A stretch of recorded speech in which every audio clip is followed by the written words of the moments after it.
Прямо, кроком, руш!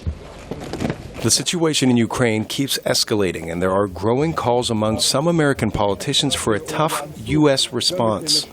But Ian Von Gordon, Director of Operations at the Diplomatic Protection Training Institute, says that is not likely to happen. The U.S., no matter what it threatens, will not be taken seriously. It'll be like a 2-year-old stamping its feet.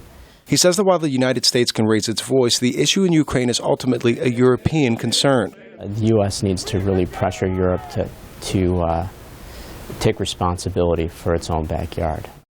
Michael O'Hanlon is Director of Research for the Foreign Policy Program at the Washington-based Brookings Institution. He says that for now, Mr. Putin's threats of force amount to saber-rattling at Ukraine's new pro-West government.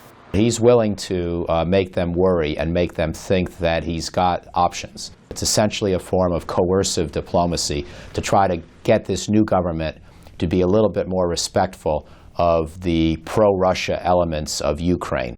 Ukraine is a country divided. Much of the West speaks Ukrainian and leans more toward its neighbors in the European Union.